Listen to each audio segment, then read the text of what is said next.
position.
Which will quickly be followed by the Benson University anthem, national anthem.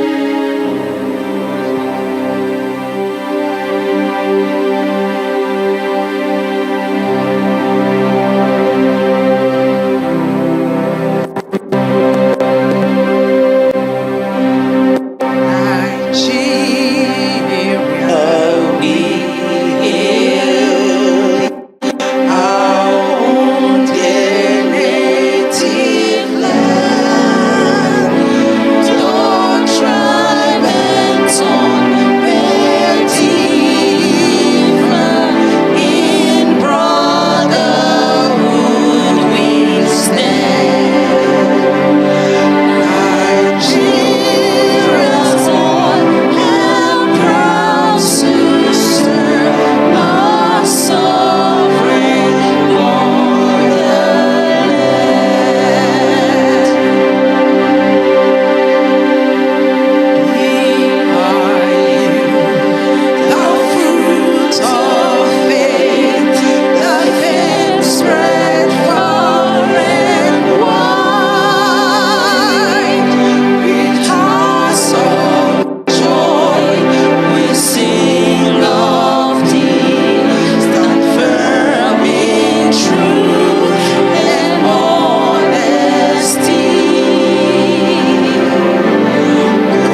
please, let's remain standing. Sorry for the opening prayer. I'm sorry, but let's remain standing.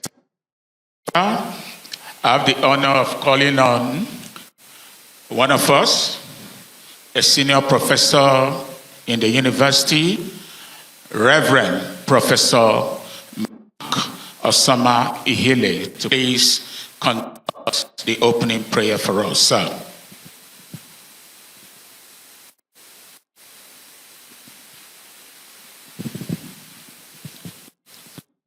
Pray. Our precious Father, we thank you for a time like this in the history of Benson Idahosa University and in the history of mankind. Thank you for bringing us together today to learn and advance knowledge. Thank you for Benson Idahosa University that you have great and enabled to host the 25th inaugural lecture today. We are asking, O Lord, for inspiration on the part of the lecturer, for empowerment and grace for utterance. In the precious name of Jesus. We are asking that at the end of this inaugural lecture, every audience learn something to value to us as individuals and as a corporate entity. Thank you, precious Redeemer. In Jesus' mighty name we have prayed. Thank you, sir. May I respectfully invite the Rector Secretary to Council to take up the proceedings from here. Mr. Registrar.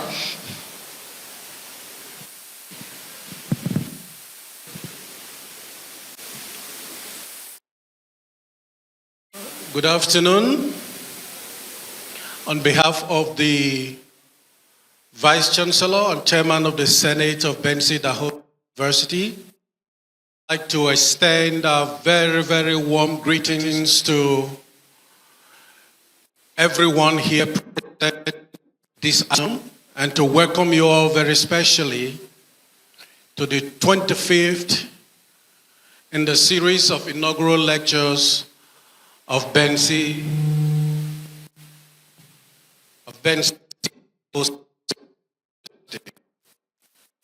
Today's lecture presented by the Professor of Accounting, BSc Owerri, MSc Benin, PhD Oka, Professor Mrs. Rosemary Obasi. A round of applause, please. With the kind permission of the Vice Chancellor, I will introduce us, officers of the university, and as the program progresses, we'll introduce our guests. Please do kindly give your name to one of the ushers so we can recognize and welcome you to this event. There are some faces that are easily recognizable, but others we need to know who you are so we can properly introduce you. But first, officers of the university. Here present is the Deputy Vice Chancellor Administration, who is the acting Vice Chancellor and Chairman of this event, a distinguished Professor of Law, Professor Mrs. Teresa Uzoamaka Akpogume, Ni Okafor. A round of applause, ladies and gentlemen. We have the Deputy Vice Chancellor General Duties of this university, Professor Taidi Ekrakene. Welcome, sir. We have the acting university bursar and chief financial officer of this university, Ms. Maureen Ikejimba. Thank you very much. We have the acting university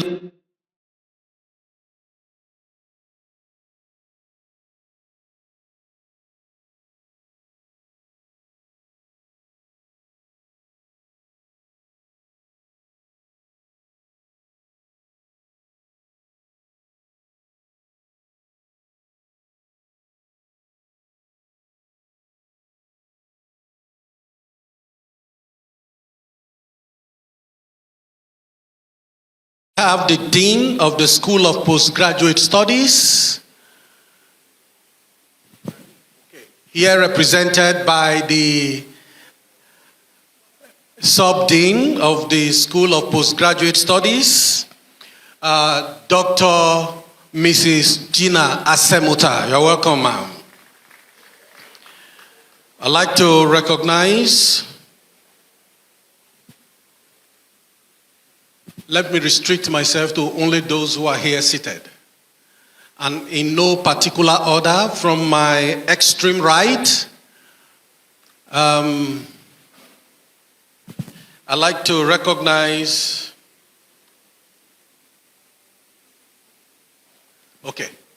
the Dean of Students, the number one student after the Vice Chancellor, Professor Robosa Ihensekian. You're welcome, sir.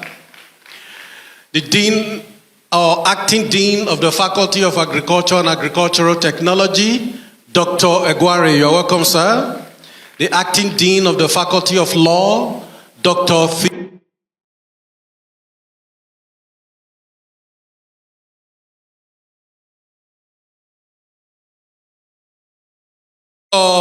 Mrs. Clara Agbedia. You're welcome, ma'am. The Dean of the Faculty of Science, Professor Stephen Enabulele. You're welcome, sir. The Dean of the Faculty of Arts and Education, Professor Monday Agbonkpolo. You're welcome, sir. The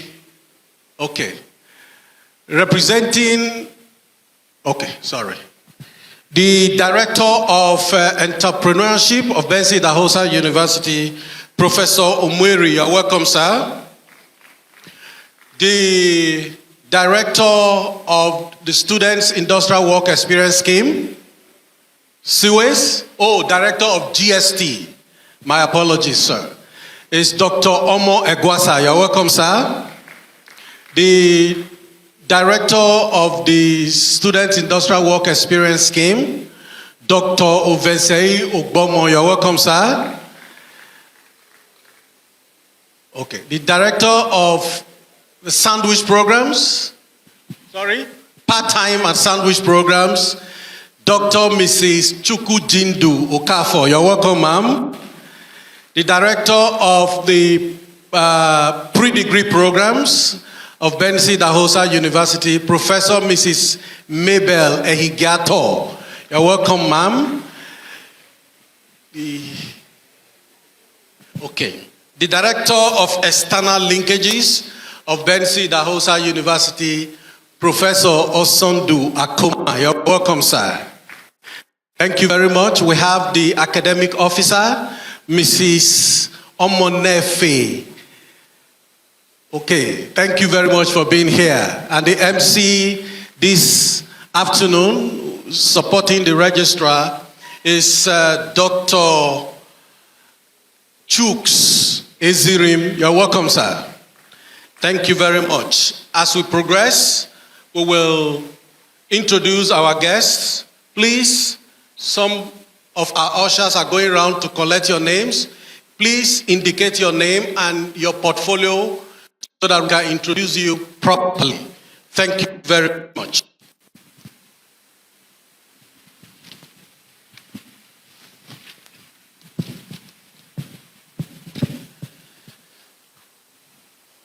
Your Excellencies, distinguished ladies and gentlemen, I have the singular honor to, at this juncture, request the inaugural lecturer to kindly step forward and stand.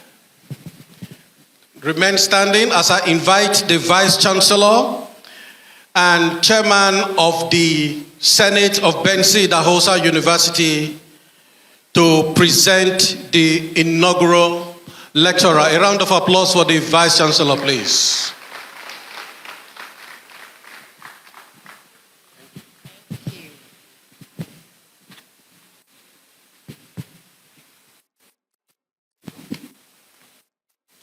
Good afternoon, everyone.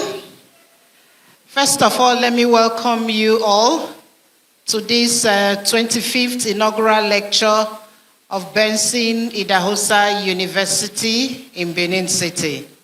We thank God for traveling mercies. I know that most of you traveled from long distances, but God brought you here safely to be with us.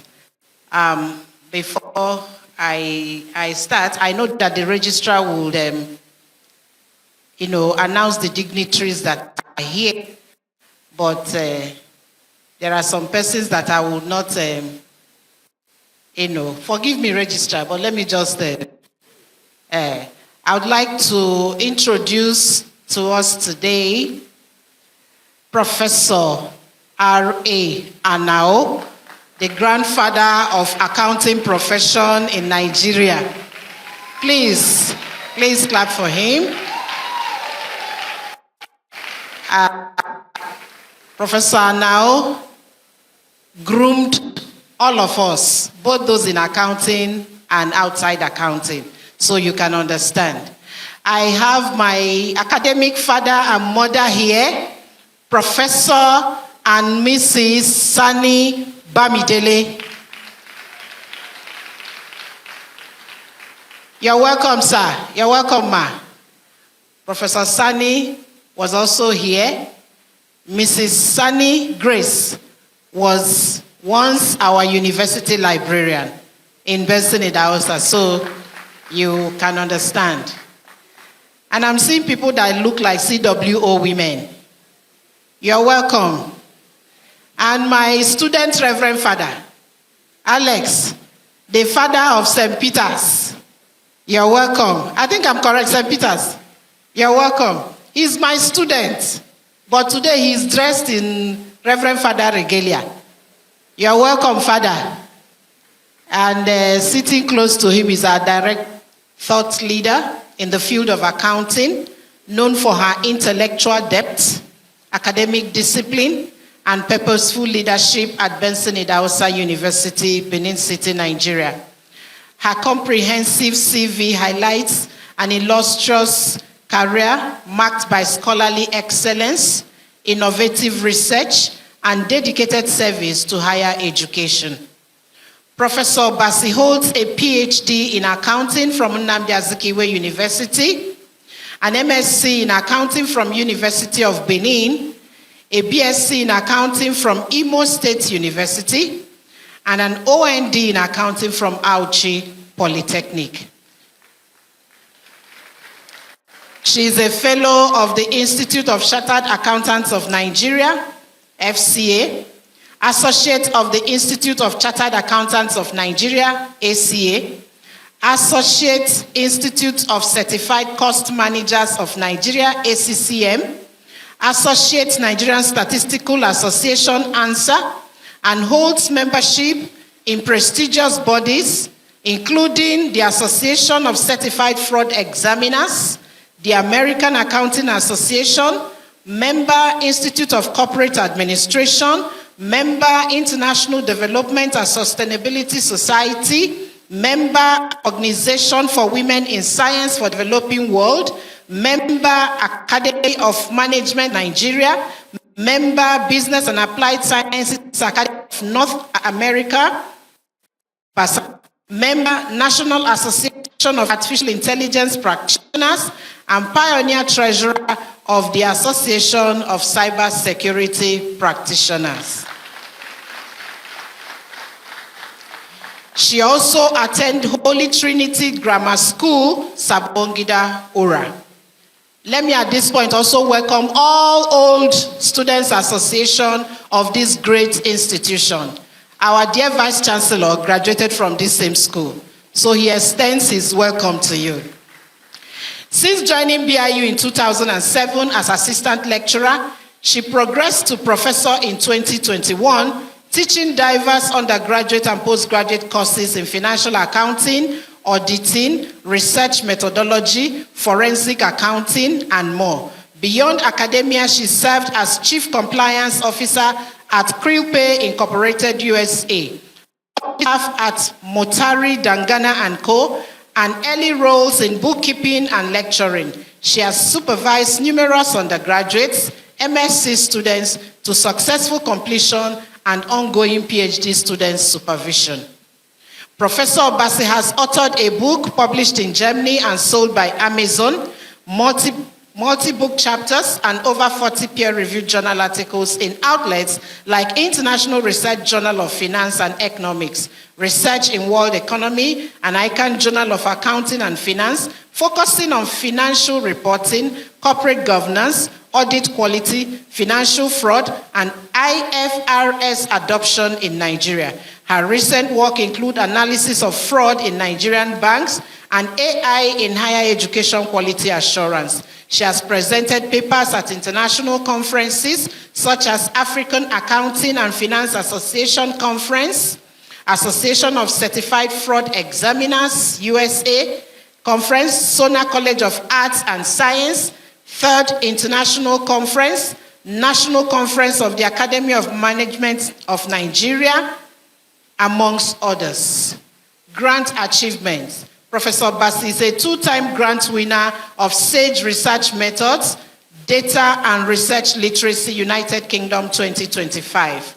She is the current serving Dean of the Faculty of Social and Management Sciences, former Director of Academic Sub-Dean FSMS, represented the VC on several occasions, Covenant University 18th Convocation, University of Benin 48th Convocation, Acting Head of Department, Senate Member 2015 till date, Senate Rep of Universities Governing Council till date, FSMS Congregation Representative to Senate, Advisory Board Member BIU Consultancy Unit, Board Member BIU Research Directorate, Member University Admissions Board, Departmental Coordinator of Diploma Program, Coordinator MSc Accounting, Departmental Coordinator of SciWest, Departmental Coordinator of Students Project, Acting Director of the General Studies Unit. She carried 18 key committees on quality assurance, staff regulations, budget defense, inspection and acceptance committee,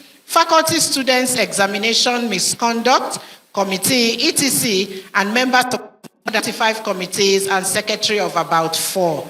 I think we should clap for her. National and Community Service. She hosted Association of Certified Fraud Examiners, USA International Fraud Awareness Week, participated in Commonwealth online consultation and view sharing to influence the proceedings at the Commonwealth Heads of Government meeting in Samoa, October 2024. Participated in Commonwealth Roundtable on Climate Advocacy, Climate Financing, Debt Justice, and Government to connect, deliberate, and devise recommendations for finance ministers in Commonwealth nations. Participated in Commonwealth Roundtable on Gender, Climate Change, and Health. How can we do better for women and girls? July 2023. Participated in Commonwealth Second Critical Conversations event, Reimagining Women, Peace and Security, November 2020. Member of the 61st ICANN's President Think Tank. Served as external assessor and examiner for universities like Nnamdi Azikiwe, Babcock University, Achievers University, and Wellspring University. Reviewer for several international and local journals, Asian Journal of Economics, Business and Accounting, Academy of Management Nigeria, West African Social and Management Sciences Review. Editor-in-Chief and Advisory Board Member of Journal of Postgraduate Studies, Benson, Idahosa University, West African Social and Management Sciences Review, International Accounting and Taxation Review, Accounting and Management Review, Sokoto Journal of Management Studies. Technical Reviewer of BSc Accounting, 30% course developed of 7 Nigeria universities, which includes Clifford University, Owerenta, Abia State, Federal University, Doshinma, Lagos State University, Lagos State University of Science and Technology, Delta State University, Abraka, Skyline University, Nigeria, Nasarawa State University, Kefi. She was LOC chairman member of several academic conferences at Benson, Idahosa University, Committee of DAPs and ICANN Conference.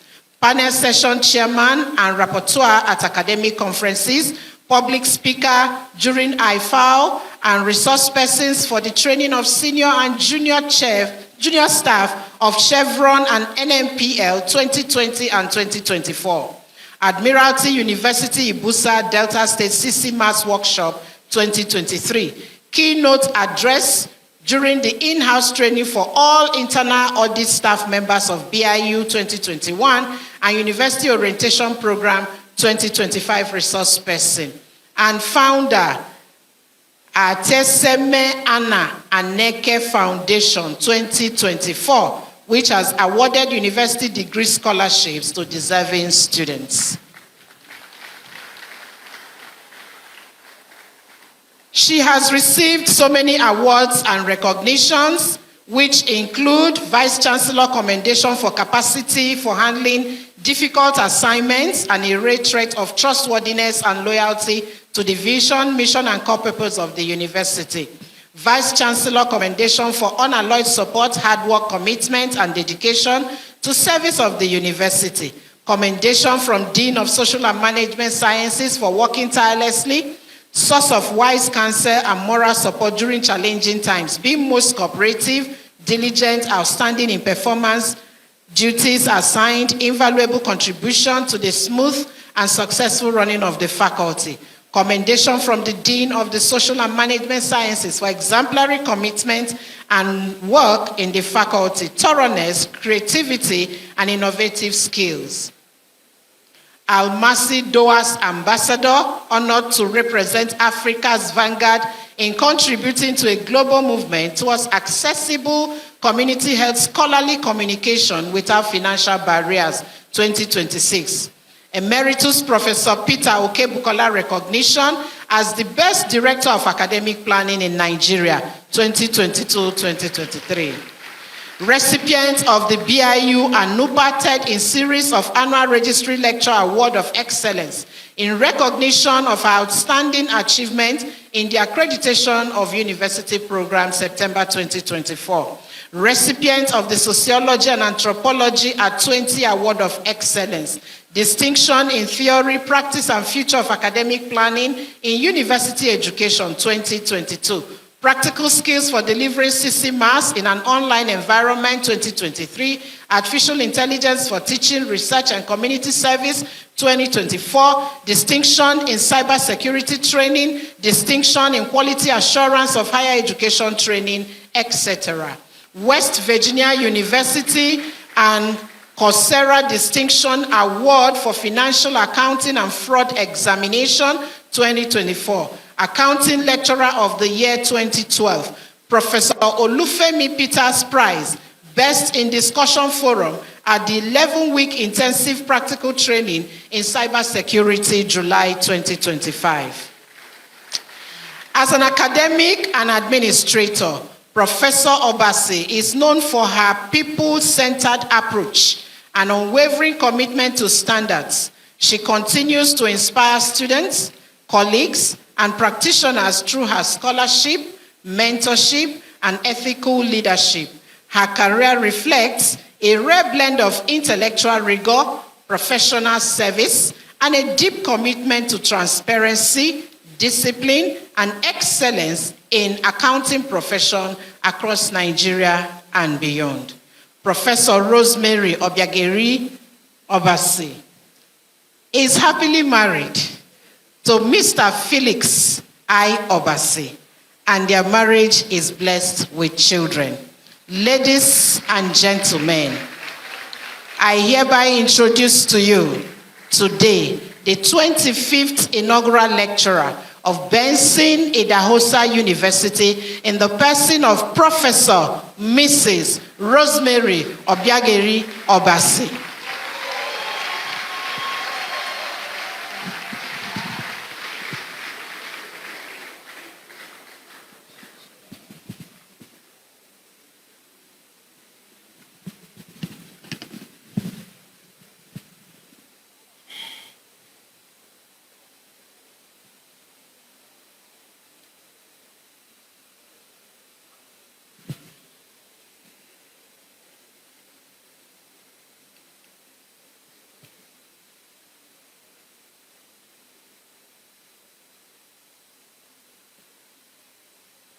How do I go to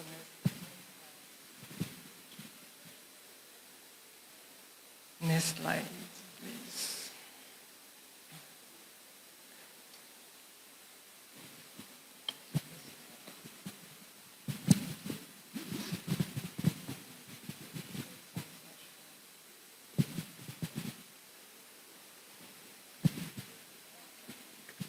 Sorry for that delay. The Chancellor, Benson Idahosa University, His Grace, Archbishop Dr. Margaret E. Idahosa, JPOON, the President, Benson Idahosa University, Bishop Dr. Feb Idahosa II, Vice Chancellor of Senate, Professor John A. Okwod, FNIST, MNIM, Principal Officers of the University, former Vice Chancellors of Benson Idahosa University and options present, Hosts of College of Medicine, Deans of Postgraduate School, former Deans of the Faculty of Social and Management Sciences, Deans of other faculties, the Head of the Department of Accounting, Directors and other heads of departments and units, members of Senate, principal officers of other institutions, members of staff of Benson Idahosa University, colleagues from sister universities, the President, Institute of Chartered Accountants of Nigeria, ICAN, all the clergies present, all royal eminent personalities present, all my family members, nuclear and extended, my mentors, my mentees, and my graduates, gentlemen and ladies of the press, distinguished invited guests and friends, esteemed students of the Faculty of Social and Management Sciences, great Benson Idahosa University students, distinguished ladies and gentlemen.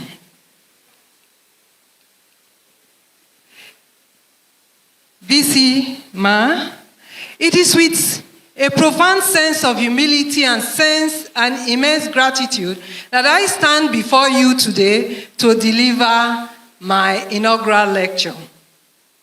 This is not merely a ceremonial rite of passage, nor simply a moment to reflect on the academic journey that has culminated in this esteemed professorial chair at Benson Idahosa University.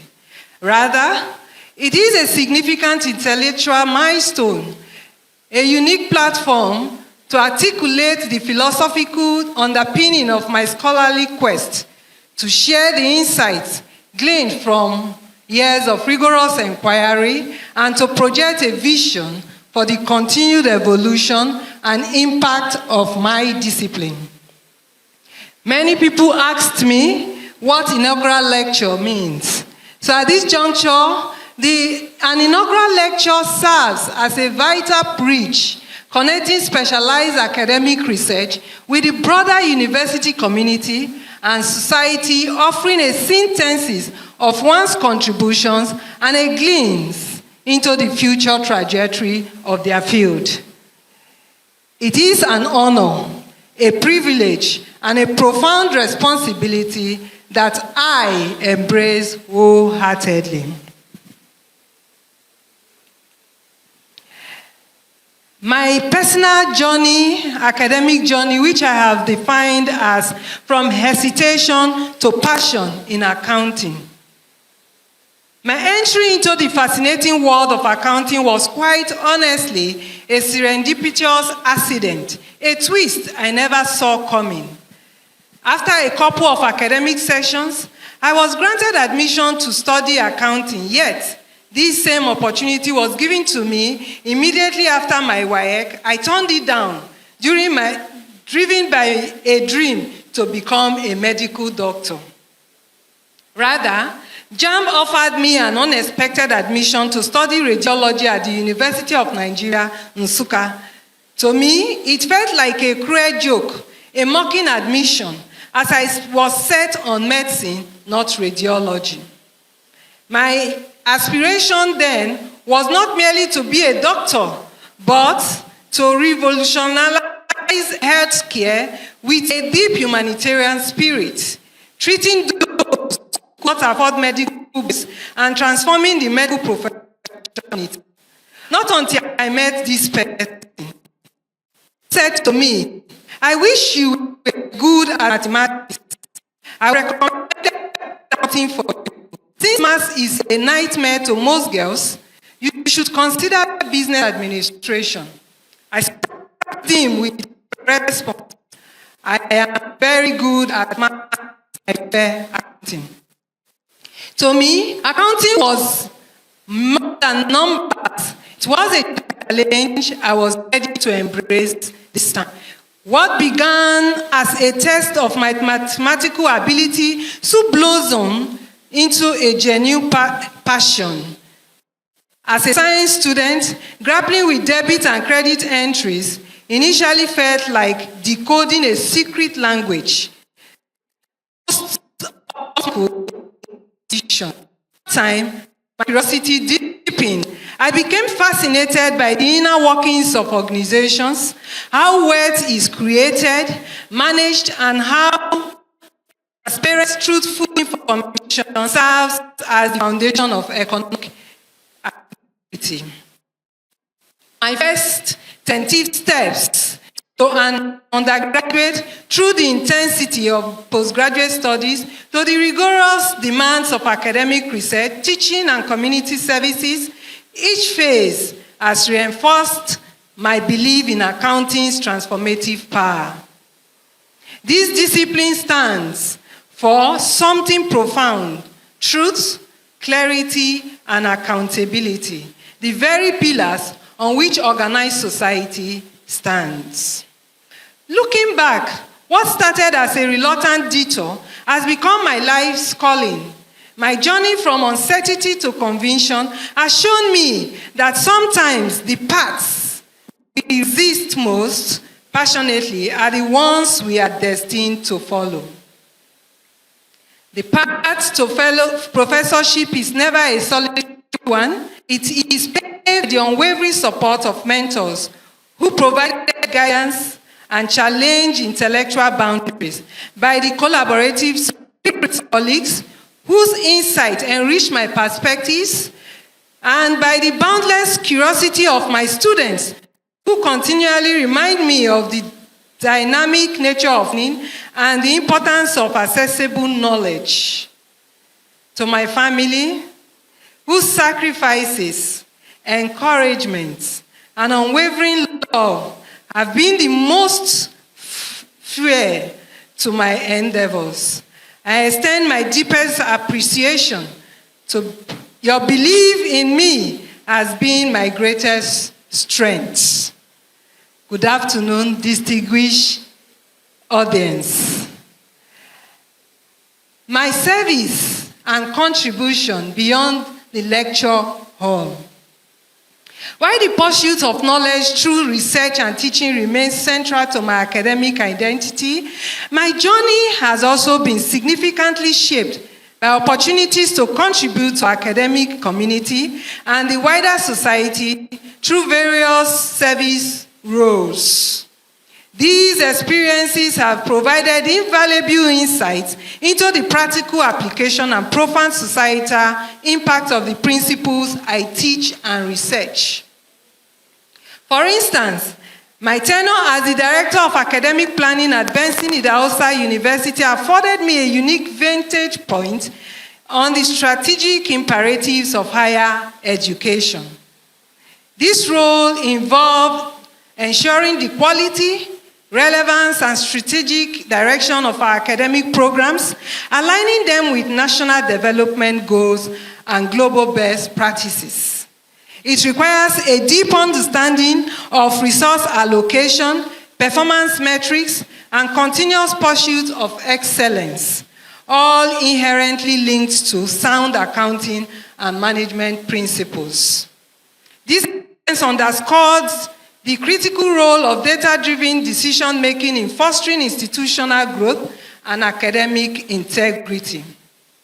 Furthermore, my privilege to serve and still serving as a Senate representative to the university's governing council, has provided me with a comprehensive understanding of the highest levels of university governance. This involvement in oversight, policy formulation, and strategic direction for the entire institution has deepened my appreciation for the intricate relationship between sound governance structure and organizational stability. It has been a testament to the importance of accountability, transparency, and ethical leadership in complex organizational settings. Beyond the immediate confines of the university, my commitment to financial integrity and societal well-being finds expression in my annual commitments to International Fraud Awareness Week. This annual engagement provides a vital platform to educate the Benson Idahosa University's community and its environs, the public, businesses, and government entities on the pervasive threat of fraud, its devastating economic and social consequences, and the preventive measures that can be adopted. It is a direct application of my accounting expertise to a critical societal challenge, emphasizing the proactive role our profession can play in safeguarding public resources and fostering trust. These diverse engagements have not only enriched my personal and professional development, but have also broadened my perspective on the immense potentials of accounting to serve as a potent instrument for positive societal change. Setting the stage, the imperative for nation building. My VC man, today I invite you to join me as we explore a topic that lies at the very heart of economic stability, societal trust, and national progress. From numbers to nation building, the imperative of financial reporting, governance for accountability, and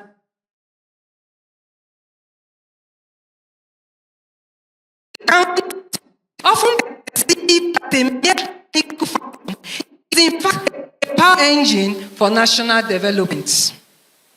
We will delve into how robust financial reporting illuminates the path of transparency, how effective corporate governance ensures responsible stewardship, and how emerging technologies are revolutionizing our capacity for accountability.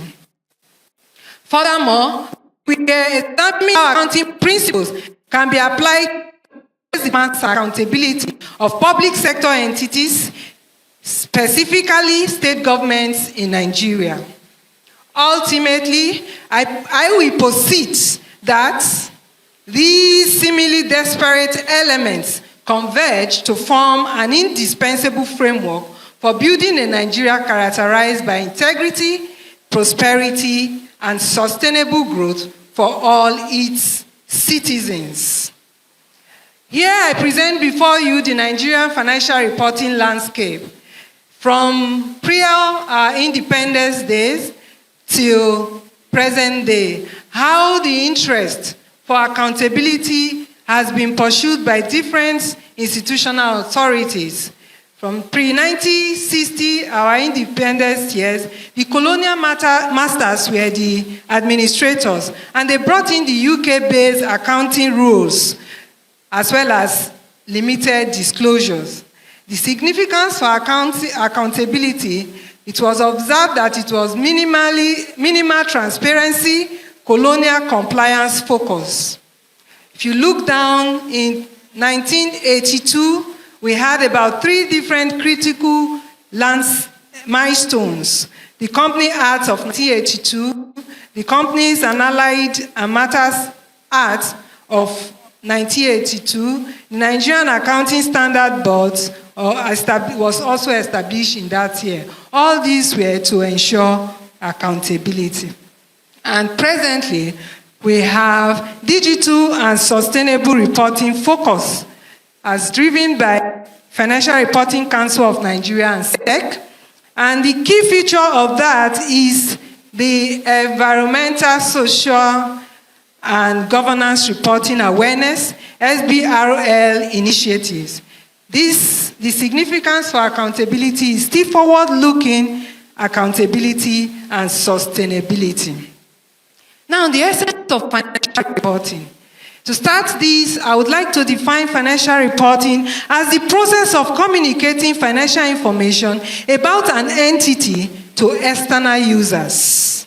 This information typically presented in financial statements such as the statement of financial position, which we used to know as the balance sheet, the statement of profit, loss, and other comprehensive income, we used to know it as the income statement, the statement of cash flows, and statement of changes in equity. It's designed to be useful to a wide range of stakeholders for making informed economic decisions. This definition was extracted from International Accounting Standard Board 2018. The ultimate purpose is to provide a true and fair view of an entity's financial performance, position, and cash flows.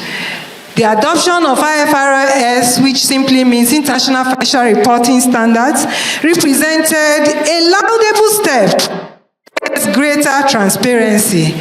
Its implementation has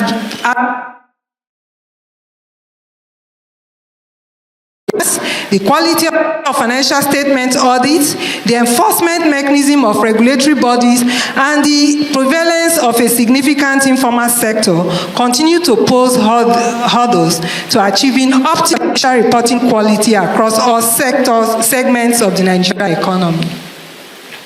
In a developing economy like Nigeria, where institutional weaknesses may exist, the quest for robust financial reporting is an ongoing journey that requires continuous vigilance, regulatory enforcement, and a strong commitment from preparer and auditor alike. Now, some of us will share in this scenario I want to paint. You must have been observing a particular company over the years, and all of a sudden they tell you you have breaking news and it's stated that this company is folding up, and you are wondering, because last year we saw this company's annual report, it was huge profit, audited report, huge profit. Previous years, huge profit. All of a sudden this company is folding up. Happening, and as a young researcher then, I had several questions in my mind. Questions like, can our present income statements at first glance tell us the success of a company for a period? Can the statement be used over the years to know if an entity is on top of the tree? Why do highly profitable companies collapse unnoticed? Does profitability equate solvency or liquidity? Can a company's huge profit be presented as cash? How much of company's wellness can its profit represent, etc.? Now, what did I do after asking those questions? My academic work has consisted to address this by delving into the shades of financial reporting, proposing innovations, and examining how information can be made more useful and transparent for diverse users. To address the various financial reporting questions, we evaluated and studied financial reports to ascertain why profit is not equal to cash, that is liquidity, and why a profitable company can collapse without notice.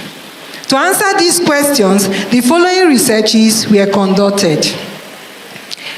One way to answer the financial reporting quest, my research delved into the very structure and presentation of core financial statements, especially the profit or loss statements. Our work on the thematic analysis of income statement, as published by Obasi and 20, aimed are dissecting the profit or loss account to identify aligning narratives and key performance themes that might be cured by conventional reporting formats. Before we did that, we did some literature review, and we saw that so many other researchers have specified some things that they thought was the reason for companies to collapse without notice. Things like, they tell you estimates, that accountants use estimates. That's why sometimes you can't really tell whether the profit is equivalent to liquidity. Some would say that it is provisioning, accrual. All these are what we found in the literature review, as posited by Paul, 1975, Edward, 1973, Degan, 2006, and even PricewaterhouseCoopers, 2007. That these factors can only explain insignificant aspects of the cause or problem. Environment and trading, we covered that main cause, why profit is not equal to cash, is accountants disclose credit transactions in financial.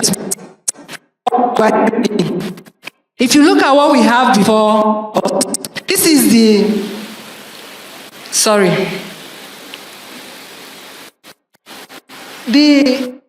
first item there, which is called turnover, is the same thing as sales. For those who do business, you sell. This is how we record your sales in our reports. That turnover there takes care of the sales. And we have that there. This is the name of the company at the year. But this is a true report. 31.5 billion sales. So our sales it's like cost of sales, distribution expenses, admin expenses, and even we pay as well as dividend from the obtained profits. Is that here? This turnover is made up of two components. When you sell and receive cash, we recognize it there. When you sell on credit to be paid later is recognized there. So that 31.5 billion you are seeing there is made up of actual cash that has been realized and the one that they are expecting. And like it's just shown like this.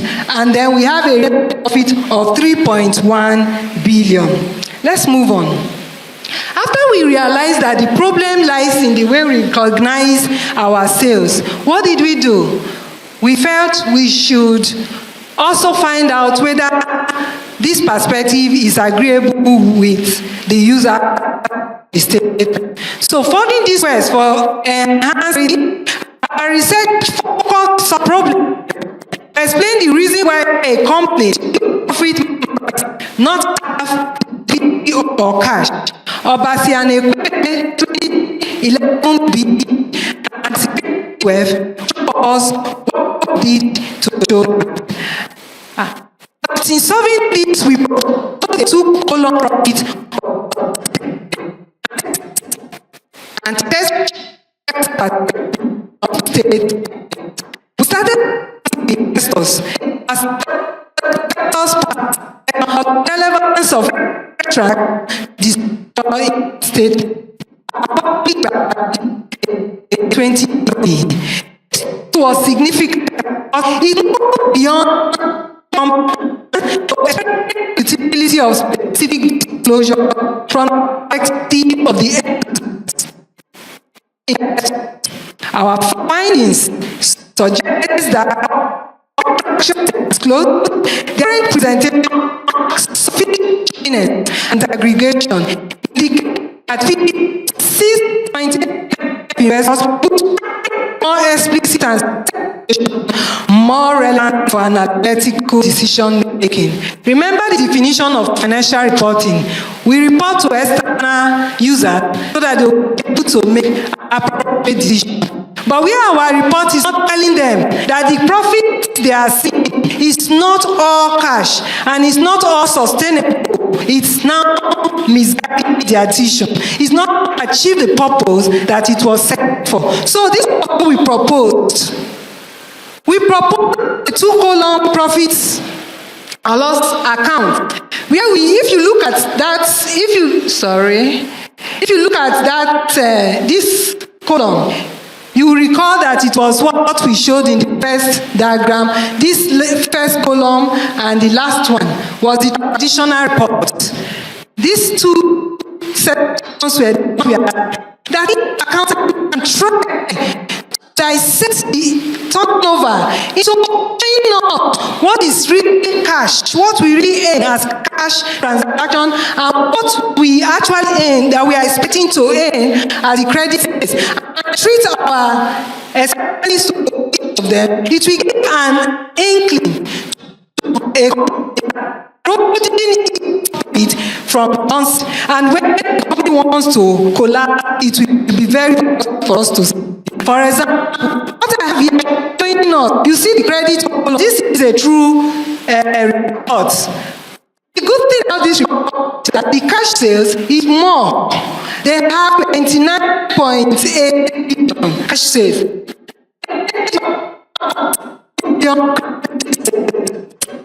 Sales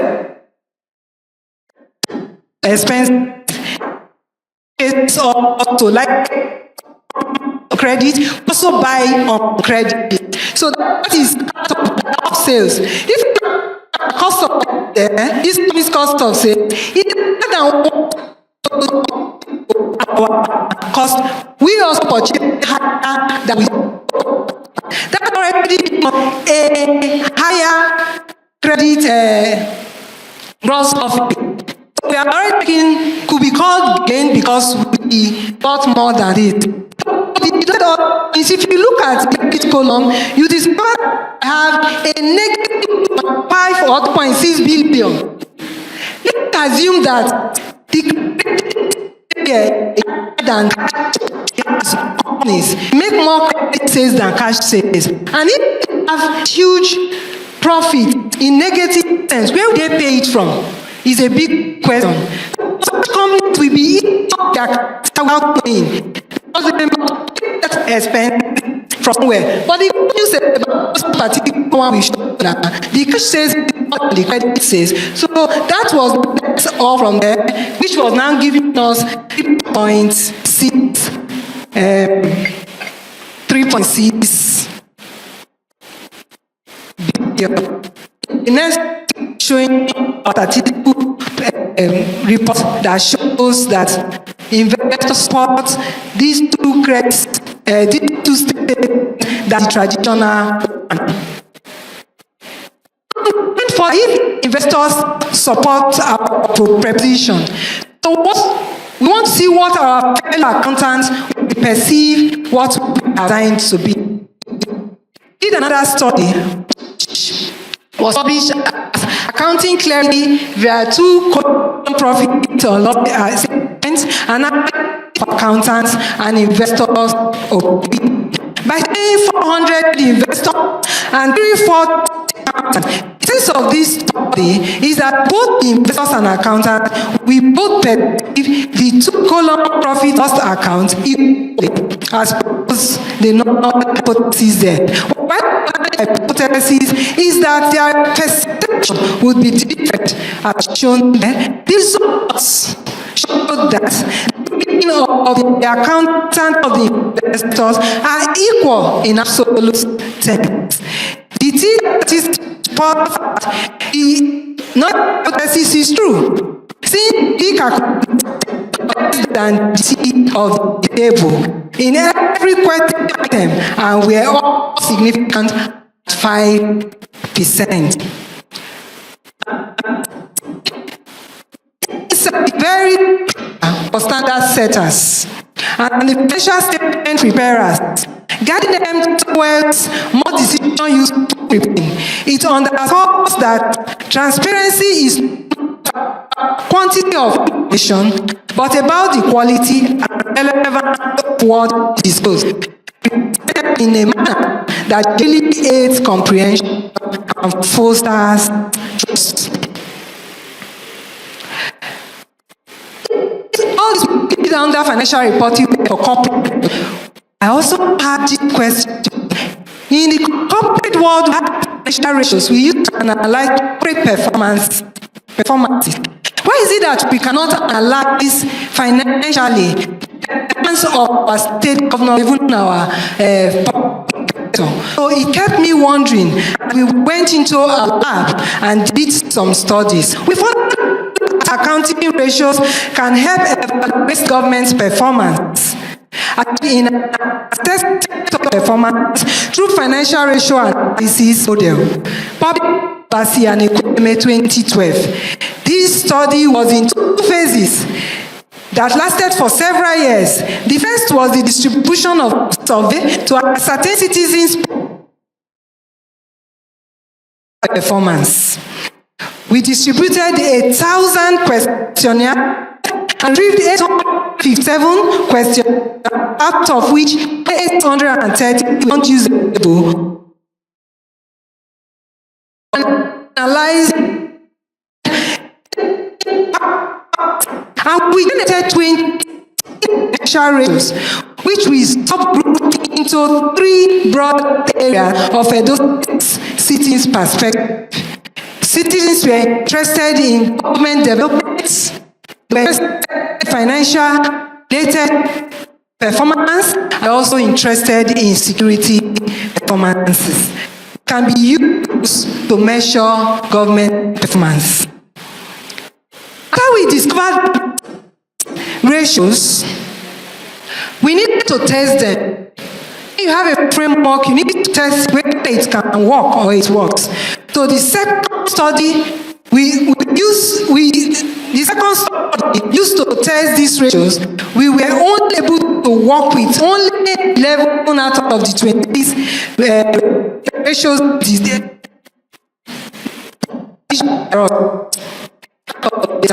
And multiple effects. So, of 2012, 1999 through 2010, that is 12 years inclusive of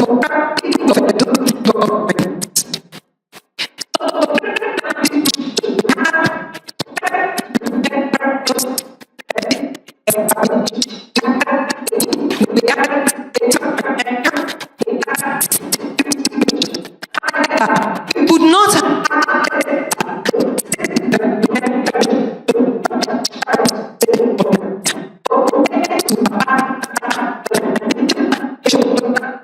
ratios. So, ratios we developed. We had, of course, for the financial ratios, we have the revenue margin ratio, which we defined as internally generated ratio revenue divided by the total revenue. We have the efficiency ratio, which is divided by the capital.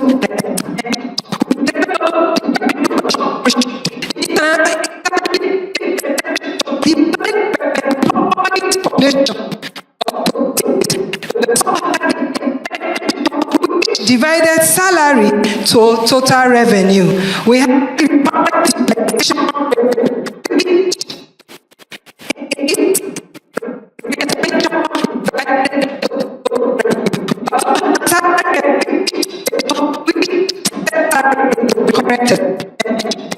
capital utilization ratio, which we defined as the capital expenditure divided by the total revenue. And we have current ratio, which checks the current internally generated revenue against the internal loans.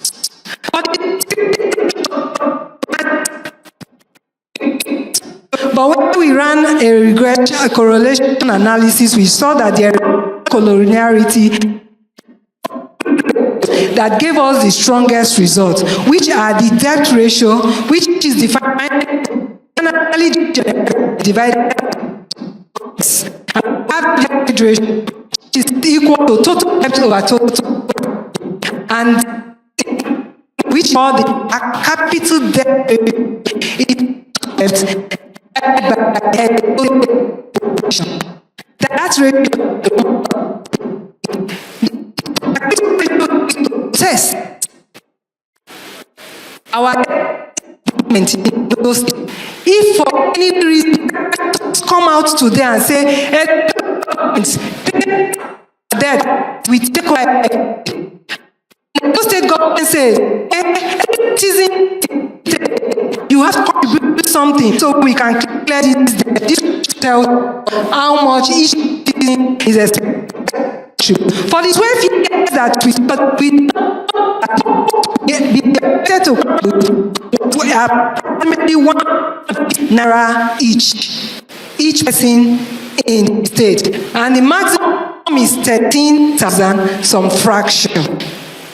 Fantastic results we found when we ran our analysis. We found two fantastic results. 4 ratios were directly related to state government performance, and 4 ratios were indirectly related to state government performance. What do I mean when I say directly related? When we say directly related, it simply means that those ratios that are directly related to state government performance, as they are increasing, so it is state government performance increasing. Why the indirect or the inverse relationship shows that if the ratios increase, state government performance will what? Drop. And if state government performance eventually increases, those ratio performance will drop. So that was our major finding. Now what's the rationale about this? Although we found, and this model was very, very, very strong at 77 explanatory power and significance at 5% level of significance. I thought we'll go up to that. Thank you. Direct positive impacts, like I explained. We discovered that revenue collection, emolument ratio, debt ratio, and that state per capita ratio, when these ratios are increasing, state government performance also increases. But ratios like revenue margin, current ratio, and recurrent utilization ratio, when they increase, state government performance drops. This simply means that the more revenue enable expanded services as well as investment. When state government borrow, ordinarily that should expand our investment and development in the state. But sometimes we see otherwise. And then when debts are raised, like we said, we borrow to boost performance. But amongst this ratio, we discover that the revenue collection and the per capita debt ratio are very strong in determining state government performance. Details of this finding is very interesting. When you get the lecture notes, you can read it, and also you could find this paper published online for more details. An interesting study I share with you this afternoon. The indirect ratios, like I have already said, when they are increasing, more the government has cash in its coffers, the less it performs. It makes sense, isn't it? Because when they have more cash somewhere, they can easily divert it. Our studies show that that's true. We also discover that recurrent spending, the more they spend, pay salary, if most of their spending is on salary and maintenance, their performance will drop because they won't have much for development. Isn't it true? So our study found that. So the takeaway here is that we must balance revenue and debt with efficient spending allocation. VC, ma'am. Thank you. This proposed innovation is a direct response to the call for more transparent and decision-useful financial reporting, enabling stakeholders to differentiate between transient gains and sustainable performance, thereby fostering more accurate valuation and better resource allocation decisions. It is an example of how academic inquiry can lead to practical improvement in very tools of our trade. The second arm program of my studies is the corporate governance. Building on the foundation of transparent financial reporting, the second imperative for nation building lies in effective corporate governance. Corporate governance refers to the system by which organizations are directed and controlled, as reported by Cadbury Committee 1992.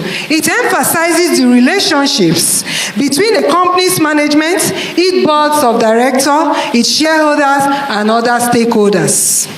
Good corporate governance aims to ensure that companies are run efficiently, ethically, and in a way that maximizes long-term shareholders' value while considering the interest of all stakeholders. The core principles of a good corporate governance typically include transparency, that is, openness for information and reporting, accountability, holding individuals and organizations responsible for their actions, fairness, ensuring equitable treatment of all shareholders, including minority shareholders, responsibility, recognizing and addressing stakeholders' interests such as employees, customers, suppliers, community, etc. Independence, ensuring the board of directors act independently of management and dominant shareholders. Strong corporate governance promotes decisions that prioritize organizations and stakeholders' interests while reducing conflicts of interest and managing risk effectively. Consequently, robust governance mechanisms are essential to bridge the principal agent issues. Now, this is a word cloud, showing the problems and weaknesses and challenges we have with our corporate governance architecture. If you look at the screen there, you see the most emphasized challenge is corruption. That's why it's bigger. You see lack of transparency. You see weak enforcement. You see board independence. You see ethical dilemmas, etc., etc. The relationship between corporate governance and financial reporting quality is symbiotic, as reported by Scheffler and Vishny, 1997. Strong corporate mechanism, particularly an independent and effective audit committee, robust internal controls, and a culture of ethical leadership significantly enhance the reliability and integrity of financial reports. Conversely, weak governance can lead to financial manipulation, opaque reporting, and ultimately corporate failures that can have ripple effects throughout the economy. Effective corporate governance serves as a vital signal of a country's commitment to global best practices and ethical business conduct. In emerging economies like Nigeria, the imperative of strong corporate governance is amplified. These economies often face unique challenges, including concentrated ownership structure, weak institutional framework, less developed capital markets, and a higher prevalence of corruption. Kepler and Love, 2004. For countries like ours, where policy enforcement is weak, the test of the role and effectiveness of its corporate governance system is imperative. Thus, with my interest in fostering national development, the following studies were conducted. My research has directly engaged with these critical issues, like linking the micro-level dynamics of corporate governance to the macro aspiration of nation development. Firstly, a significant contribution to this discourse is captured in my paper, Corporate Governance Research, Opportunities in Nigeria, a National Development Issues, as published by Obasi, 2019. This work systematically identified critical gaps in existing research and highlighted areas where focused academic inquiry could provide actionable insights for policymakers, regulators, practitioners, in Nigeria. We argued that corporate governance is not just a concern for listed companies, but fundamental national development issue. Weaknesses in corporate governance structure can lead to economic stagnation, capital flight, and erosion of public trust, factors that directly inhibit sustainable growth and equitable resource distribution. The research highlights the need for studies investigating the effectiveness of corporate governance code across sectors, ownership structures, impact on governance quality, institutional investors and shareholders' activism roles, corporate challenges in state-owned and public institutions, and connections between governance practices and anti-corruption initiatives.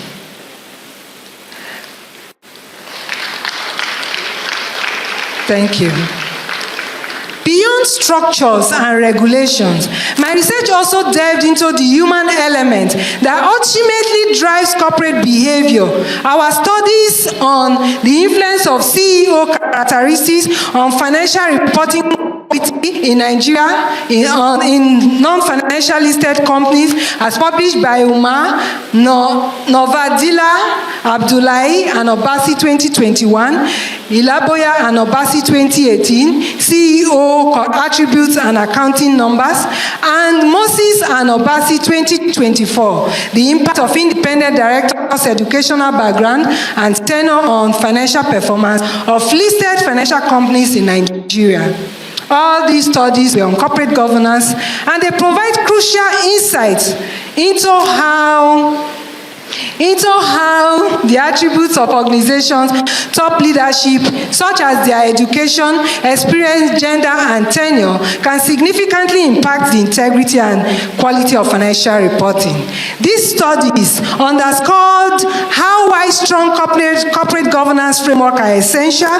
They are only as effective as the individuals who operate within them. These works highlight the critical importance of leadership selection, ethical training, and the cultivation of a culture of integrity from the very top to bottom. They are a reminder that corporate governance is not just about rules. It is profoundly about people, their values, and their commitment to accountability. This paradigm elevates rules plus people to good governance, reducing fraud, boosting investors' trust, and ensuring sustainable integrity. Also, Obasi and Iguasa, April 2023, specifically evaluated the readiness of the CEO in the attitude of the Gen Z on the board. This study cut across governance and technology in the digital age. The third arm of our research is on technology as a catalyst driving accountability in digital age. The accounting profession stands at the precipice of a profound technological revolution.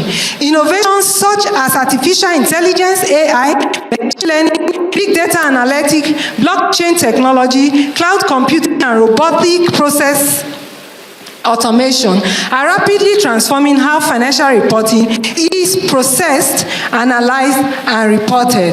Deloitte 2022. AI and machine learning can automate routine tasks, detect complex patterns of fraud. Human eyes might meet insights. Big data analytics allow for the processing of vast data sets to identify trends, risks, and opportunities. Robotic processing automation can streamline repetitive accounting processes, freeing up human accountants to focus on higher value analytical and strategic tasks. These technologies are used worldwide, but in a developing economy like Nigeria, they offer great potential to bypass outdated infrastructure and tackle ongoing issues of corruption and inefficiencies. Nigeria's fintech sector with the number of companies increasing from 255 in January 2024 to over 430 by February 2025, representing a 70% year-over-year growth in 2024. While specific adoption rates of digital accounting tools remain limited in recent data, studies indicate increasing uptake among small and medium enterprises and micro, small and medium enterprises, driven by tools like QuickBooks, Microsoft Excel, Zoho Books, with digital innovation accounting for 53% of variance in financial reporting improvement in manufacturing firm, as reported by Adeyemi et al. 2025. The application of these technologies to the public sector, particularly in areas like budget management, anti-corruption efforts, offers a transformative pathway towards greater accountability. Advanced data analytics involve the sophisticated examination of large data sets to discover hidden patterns, correlations, and other insights, as according to Association of Certified Fraud Examiners 2022. In the context of public sector accounting, this means analyzing government spending, revenue collection, and procurement data to identify anomalies, inefficiency, or suspicious transactions that might indicate fraud or misstatement. For example, the patterns of unusual high expenditures with specific vendors, unexplained spikes in certain cost categories, or discrepancies between reported activities and actual outcomes can be flagged for further investigations. This moves accountability from reactive auditing to proactive real-time monitoring. The questions are: how can we employ this technology to drive transparency and reduce corruption? Can government contracts, budget allocations, and public funds be tracked on blockchains? What technology and information can be democratized?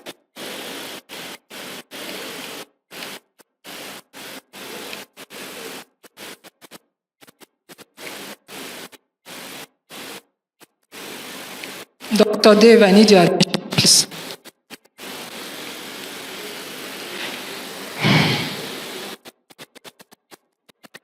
Okay.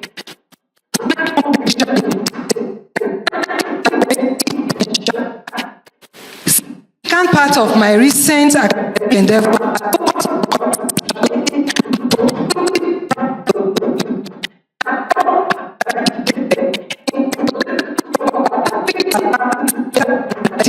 blockchain technology and mobile platform to enhance budget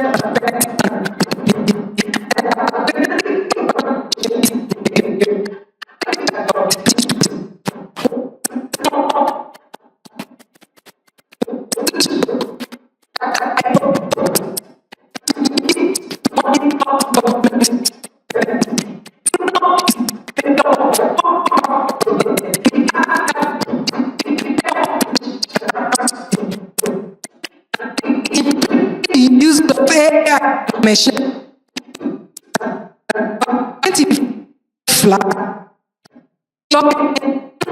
includes transaction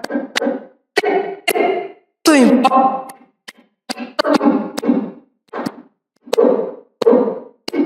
the enrich knowledge. This is a reaction of what we are talking about.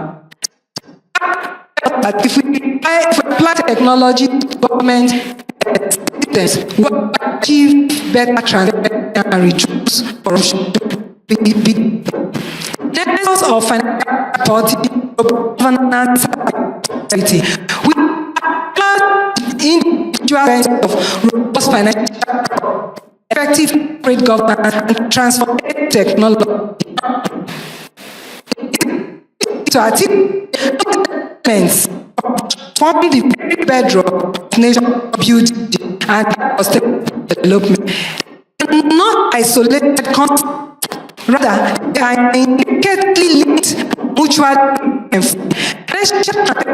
through high-quality reporting provides the accurate and timely data that stakeholders will make informed decisions. Understanding of where resources are coming from and where they are going in the private public. Corporate provides the ethical framework and oversight mechanism to ensure these resources are managed prudently and invested for stakeholders. It reduces leakages, discourages corruption, and fosters accountability. Technology acts as accelerant.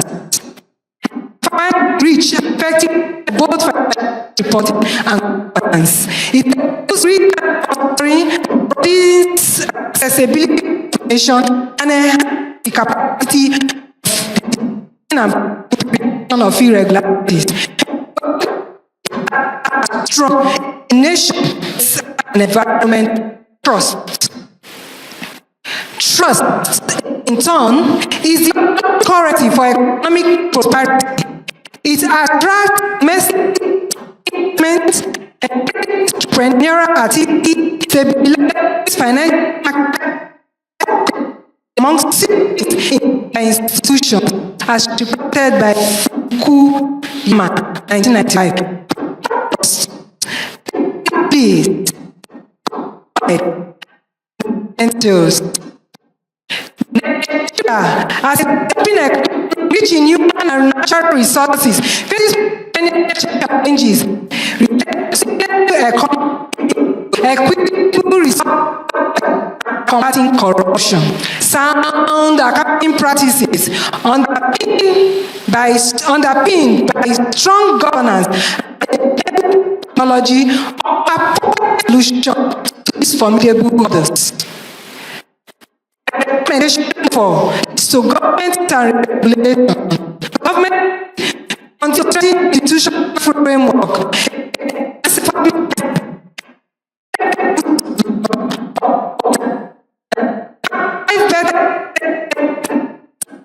Efforts should focus on boosting revenue collect through improvement, maximizing to performance-driven. Wisely is crucial. Delivering it investment financial shows help outcomes.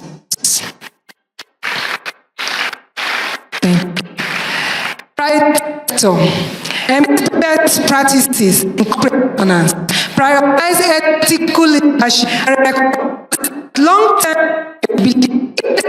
inextricably linked to transparency and accountability. Members of accountability invest in strategies that canvas is value. There should be selection down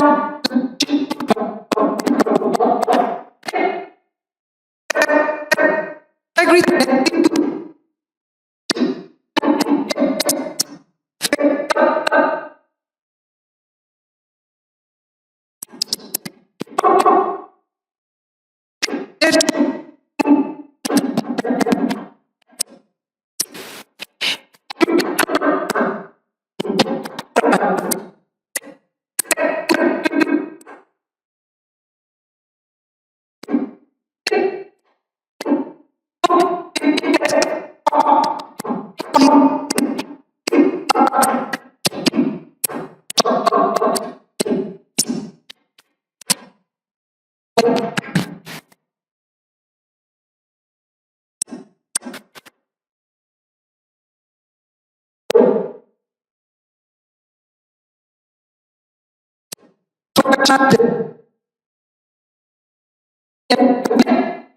technology and governance.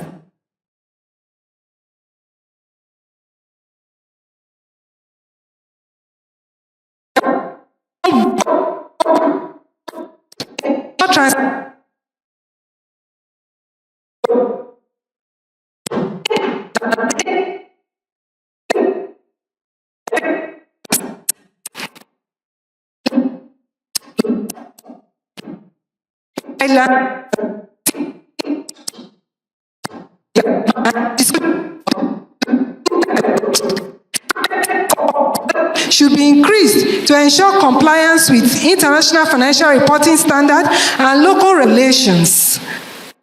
Stakeholders should be educated on the conditions of merged revenue disclosure. Additionally, regulatory bodies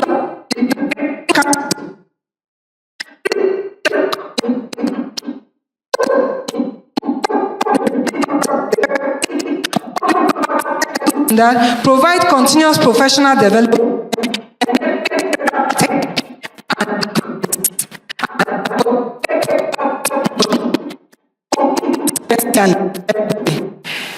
fellow academic researchers.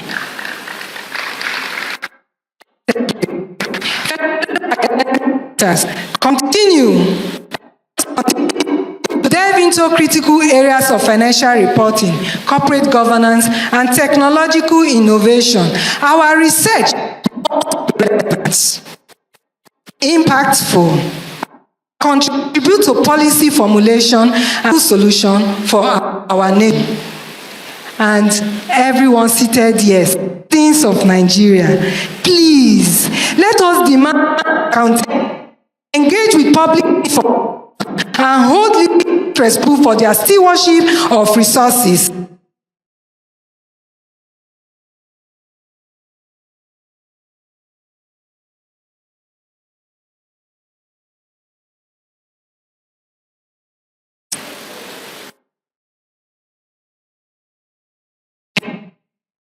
Accounting is a dynamic discipline that evolves to meet societal complex demands, especially through robust financial reporting and corporate governance in developing accountability, trust, development. I will repeat that. But professional roles such as Director of Academic and in Senate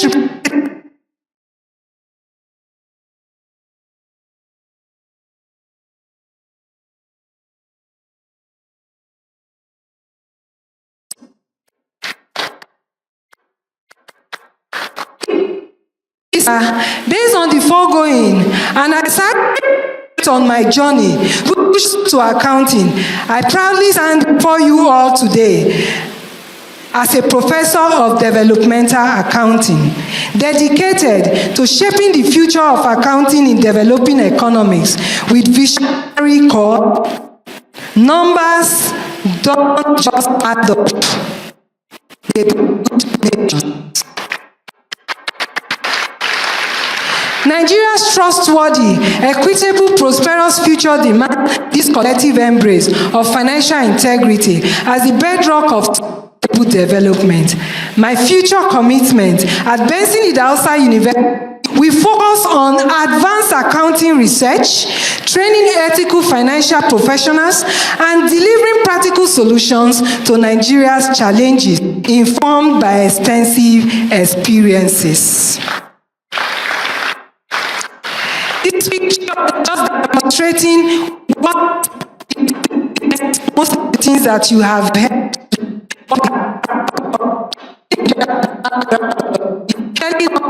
If we do today, corruption will be reduced, economic growth will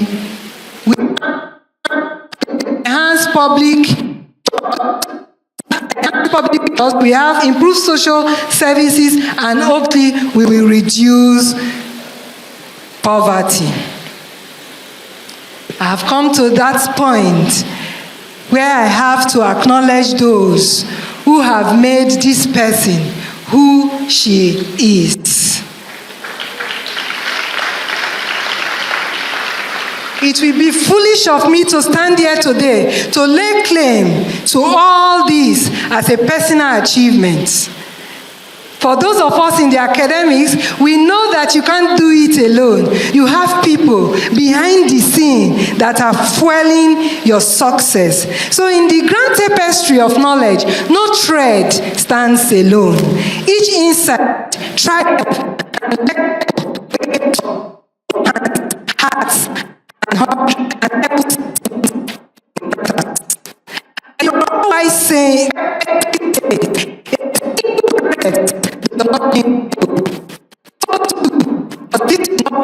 to family, collaborators, etc., who shaped Professor Rosemary Obasi. Gratitude then is not mere words but moral responsibility.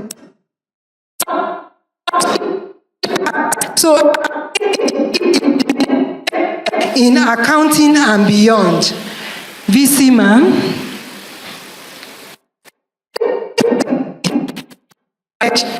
Two persons. If you have the lecture, printed lecture, woman here had a lot of people pushing her from behind. I have a lot of, in short, I was asked to reduce my acknowledgement pages at a time. So, but please, as much as you are seated here, and a lot of those who are online, I don't know whether we are recognizing them, because Professor Okwebukola called me to tell that he's going to be online from the beginning through to the end. Please help us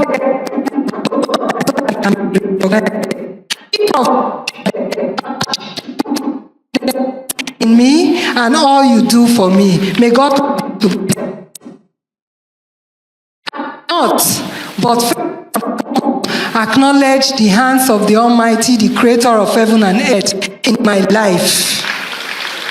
My Lord and Master, my BWF, the one before me, with me, and for me. The one who revealed in Psalm 119, that verse 105, that his word is like lamp unto my feet and light to my path. I revere you from the bottom of my soul. I give you all the praise, and may all the glory be yours forever and ever. I found gratitude to early spiritual teachers like Monsignor Olege, the late Monsignor Olege. Thank you.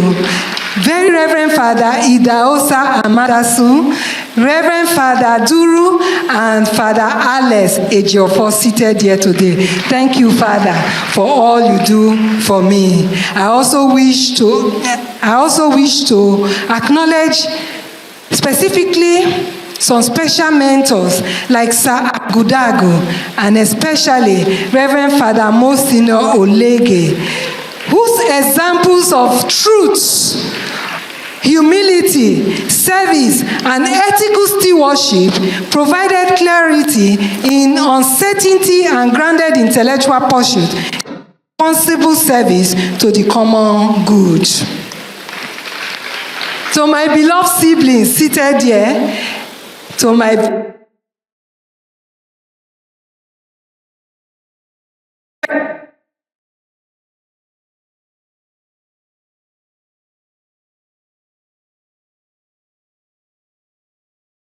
donating her husband today as the Igwe of their community. So I recognize Igwe Barrister Ernest and Lolo Amaka Okpunwa for their love. My dear brother Piyoyo and Annie Aneke, all of you, you know I love you, and I thank you for loving me in return. I want to recognize my wonderful in-laws. They've taken me as one of them. Yes, we have situations in family. Some of them are here. I love you. Thank you for loving me and accepting me into your home. And I appreciate my in-laws, Mrs. Andra Aneke.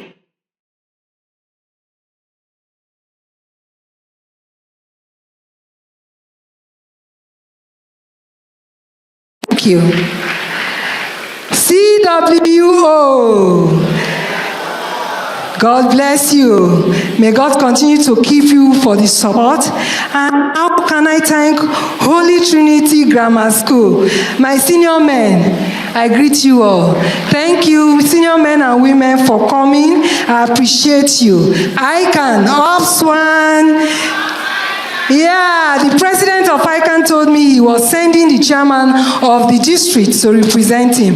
I am so grateful to the president of ICANN and ICANN for this privilege.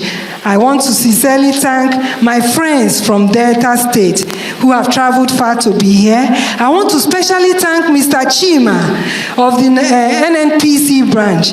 I was one of the trainers who trained them during their management when I was having my sabbatical. And when he heard this, he said, I will come. He traveled all the way from Abuja to be here. Wherever you are, may God bless you. I appreciate you, sir. Thank you so much.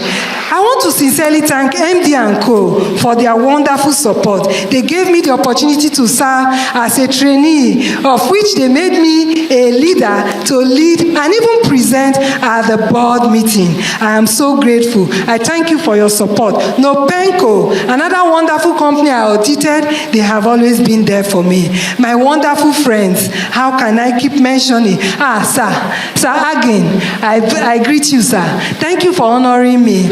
I want to thank you, Nene. Please, can you stand? My husband needs to see you. Nene, I always talk about you at home. That's my Nene, sir. Thank you so much for being here. I want to thank you my president, sir. Please, can you all stand and clap and recognize my president? To God be glory, sir, for coming. I thank you so much for the opportunity. I'm grateful, sir. Thank you so much. That's my president. Very humble, delectable, very, very humble. I learn a lot from him. Thank you so much for being here, sir. I can see some of my graduates. I can see CEO George. Thank you. I appreciate you. I can see Mrs. Akoma, my sister. I love you. Madam Adebayo, DAP. Please, I can't call everyone. My uncle, Barrister Felix and Hansi, thank you for coming. I appreciate you. I want to thank everyone seated here. Professor Anao, Emeritus Anao. How can I thank this man? Please give him a resounding hand of applause. This man is a big pillar behind this person standing here this afternoon. Thank you, Prof, for all you do for me. I'm so grateful. They selected them seated there. These are the pillars behind me. This opportunity to be in Idahosa University. My knees are on the floor. I appreciate you, sir. My own daddy of Benson Idahosa University, Professor, daddy and mommy, Professor Bamidele sir, and his wonderful wife. I greet you. Thank you so much. Engineer Professor Edeko, I greet you all. Please, I call everyone. Just know you are important. If I didn't call you, it is not an intention to not recognize you. I'm seeing my baby friend from primary secondary to date, Mrs. Grace Umaru. I love you. Thank you for coming all the way from Lagos. God bless you and keep you all in Jesus' name. So my parents, my dad is here. For Idahosa University, you know my mom in 2023. But I have my daddy here. Daddy, please stand up for recognition. Full man.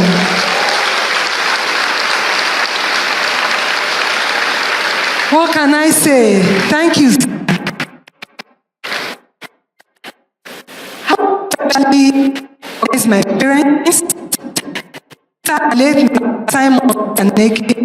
Your combination, father's firm discipline for resilience, like fire, mother's tender wisdom, nurturing dreams, like crane, not touch it, the unshakable foundation of my life and career. You were the first to refer to me as a professor. I don't know if you still remember. Hey, even then, I didn't even know what it meant. Today, I am truly your professor, sir. Thank you. I love you, man. Those gifts you are giving me every time I go to school. You did it. Thank you so much. to get molded partnership academy, turning trials into triumph. Every step I took honors your legacy, a little more sacrifice to my mother. What should have been doing here today? Oh, my heart aches. Indeed, sweet heart. A little voice whispers encouragement in my moments. Your prayers, a celestial sheet, true song. I could wear without alone. You departed too soon. As my compass, the heartbeat behind my stone. In heaven's embrace, no, your daughter has risen. But joy prevails, for you live in every page I write, every lecture I deliver.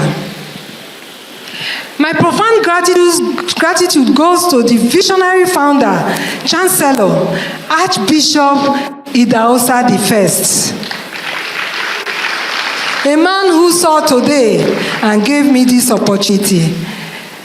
The Chancellor, Archbishop Dr. Margaret Idahosa, and our ebullient President, Bishop Dr. Feb Idahosa II.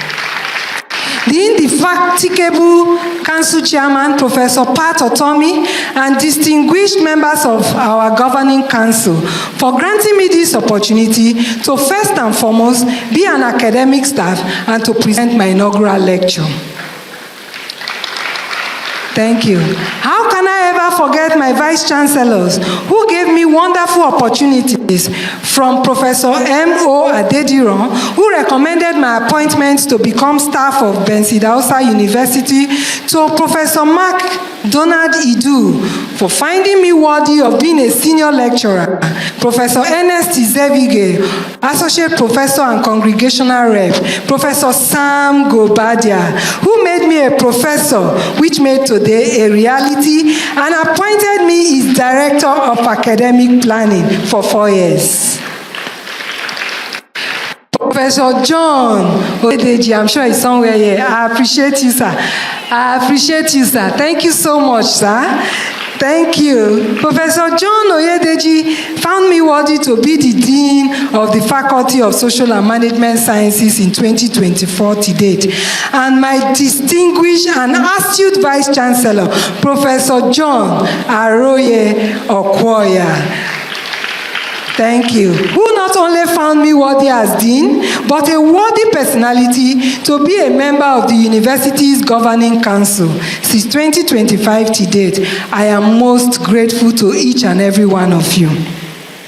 I wish to especially thank the principal officers, Professor Teresa Akpogome, Ni Okafor, DVC Administration, Professor Taidi Ekrakenem, DVC General Duties, Miss Maureen Ikejimba, Acting Librarian, and Dr. Mary Idahosa, Acting Bossa, and Dr. Mary Idahosa, Acting Librarian. I thank you all for all your support.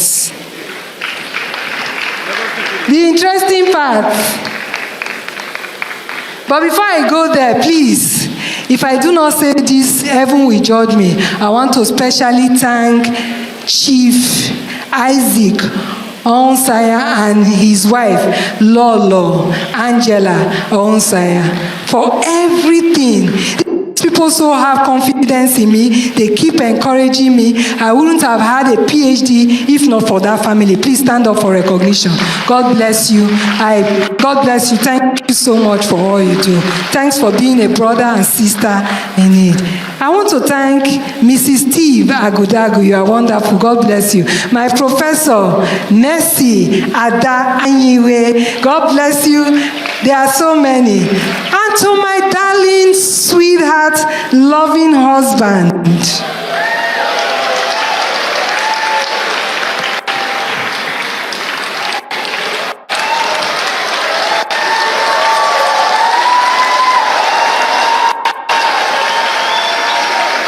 beloved husband, from our first shared dreams, your foresighted wisdom pierced the veil of doubt, envisioning professor long before the world did, encouraging me through late nights, article grant rejections, and breakthroughs with a faith that moved mountains. Your unconditional love, philosophy purest agape, selfless, enduring without leisure, has been the invisible wind beneath my wings, the quiet heart that kept my spirit aflame when tempests raged, transforming my solitary ascent into our sacred Obasi. In the words of the ancient, two are better than one, for if one fall, one lifts the other. You have lifted me endlessly, making every victory yours, my eternal partner in purpose and joy. Thank you so much. Thank you, sir. And to my lovely children, Mr. T.E. Obasi, present here today. Please, can you stand up for recognition? And Engineer C.D. Obasi, who is unavoidably absent. You too are my pride and the reason I strive higher. Thank you for being my greatest joy. May God bless you all. Thank you.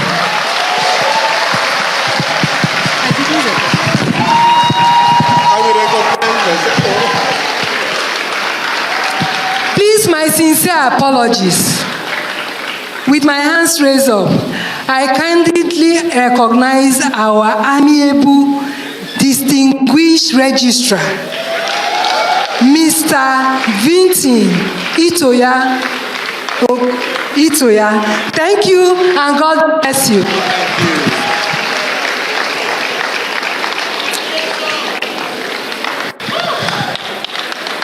Thank you. Please be seated. I was now wondering whether Professor Obasi was the professor of accounting or literature. Thank you very much.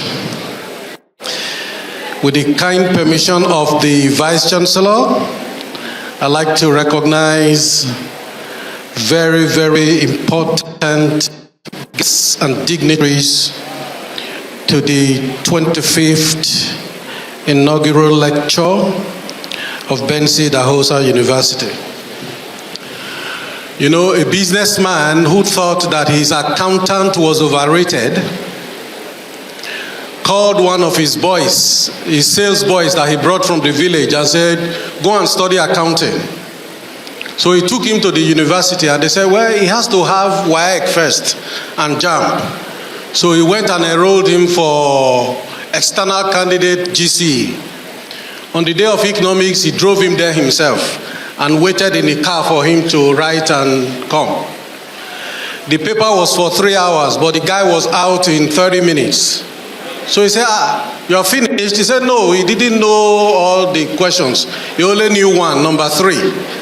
And the man said, what was number 3? He said, what's the difference between a store, a shop and a warehouse? And the man said, okay, so how did you answer? He said, I told them that the warehouse is in Alaba and the shop is in mile 2. The man said, good boy. He said, did you add our address? The guy said, I forgot. He said, my friend, go back and write the address. That's how you lose customers. Can somebody help me, please?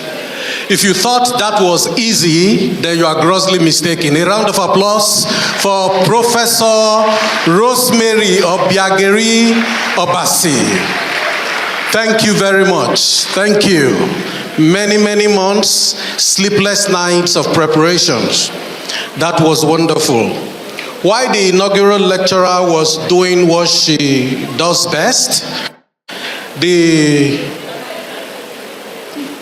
president of Benson, Idahosa University, and overseer of the Church of God Mission International, came in. Ladies and gentlemen, please help as we stand. Please help me welcome and honor this man, the Right Reverend Dr. Feb Idahosa II. You're welcome, sir. Thank you very much, sir. Thank you very much. Now that you are here, I know that my salary for the month will be paid. Thank you. And we have some very, very distinguished people here. Sometimes the reverence attached to some of these names make it difficult for me to introduce them, but I'll do my best. First, I'd like to recognize the former Vice Chancellor of the University of Benin, perhaps the biggest masquerade in the theater of accounting profession in Nigeria, an emeritus professor of the Benson Idahosa University. Ladies and gentlemen, help me welcome Professor Awulime Anao. You are welcome, sir.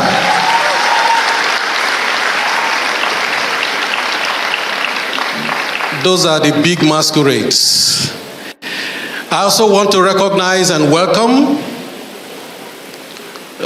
this man. His citation is quite large, but I will just summarize.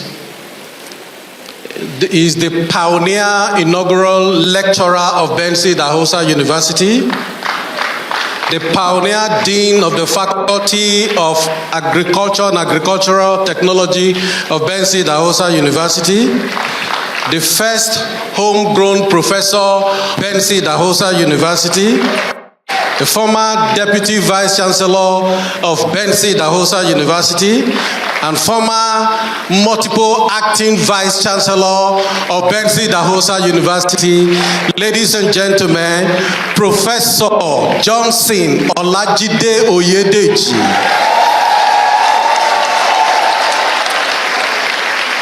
You're welcome, sir. Your footprints are visible on the annals of the history of Benson Idahosa University. I also want to recognize and welcome former principal officer of this university, precisely the former librarian, not acting, librarian of Benson Idahosa University, Mrs. Grace Sani. You're welcome, ma'am. Thank you. The wife of a professor. I didn't say that. Next to her is a regular feature in our inaugural lectures. Matter of fact, in every ceremony in this university, always here, always present. I thought we would clap for that. Is former Dean of the School of Postgraduate Studies of Benson Idahosa University, Professor Amidele Sani. You're welcome, sir. Thank you very much for being here. In no particular order, I will introduce other guests.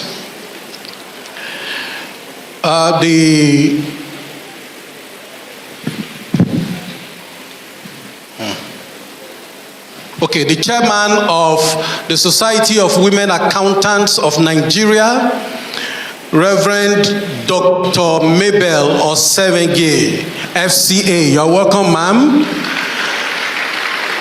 Together with all your members who are here present, you are all welcome. I'd like to also recognize and welcome the president of Catholic Women Organization, Benin City, Mrs. Agnes Ogbewi, and the entire organization. You are all welcome. Thank you all for being here. I also want to recognize old students or Old Students Association of Holy Trinity Grammar School. You are all welcome. That is the alma mater of the inaugural lecturer. I'd like to recognize the chairman of H, that's Holy Trinity Grammar School. So, well, maybe the said chairman of Holy Trinity Grammar School, Mr. Solomon Abode. You're welcome, sir. Thank you very much for being here. Okay. The secretary is also here, Mr. Victor Oike. You're welcome. Another member, Shaibu Yusuf Dalami. You're welcome, sir. Professor J. Okwe Owan. You're welcome. Barrister Phyllis Sohonsi. You're welcome, sir. I'd like to recognize and welcome the dean of the former dean of the Faculty of Engineering, BIU, Benson Idahosa University, Professor Fred Oba Edeko. You are welcome, sir. I'd like to recognize and welcome from the University of Benin, Professor J.O. Ilaboya. You are welcome, sir. I'd like to recognize and welcome, the Director of Academic Planning of Benson Idahosa University, Professor Mrs. Helen Inikbi Ajayi. You are welcome, ma'am. I'd like to recognize and welcome the Director of Fundraising, Benson Idahosa University, Dr. Morede Odige. You are welcome, sir. I'd like to recognize and welcome a member of ICANN, fellow chartered accountant, CFCA, I don't know what that means, Mr. Hope Wonlu. I hope I pronounced that right. Thank you. Please forgive me. Thank you very much for being here. I'd like to recognize and welcome yet again the husband of the inaugural lecturer, Mr. F.I. Obasi. You're welcome, sir. The father of the inaugural lecturer, whose genetic materials she possesses, If Simon Aneke. You're welcome, sir. Thank you very much, sir. You're welcome. We want to recognize Chairman Agen Longspan Industries Limited, Right Honorable Andrew Agemome. You're welcome, sir. Thank you very much, sir, for being here. We want to welcome the representatives of the palace. I would expect that should be the palace of the Oba of Benin. I'm seeing one, Lion Gavin Osayande. You're welcome, sir. Thank you for being here. We have Chief Osamayi. You're welcome, sir. The Akenua of Benin Kingdom. You're welcome. Thank you very much for being here. Then we also have Mr. Edomoyi Ehis. You're welcome, sir. I'd like to recognize Reverend Father, the resident Reverend Father of St. Peter's Catholic Church, Benin City, a distinguished student of the Faculty of Law of Benson Idahosa University, Father Alexander Ejiofor. You're welcome, sir. Thank you very much.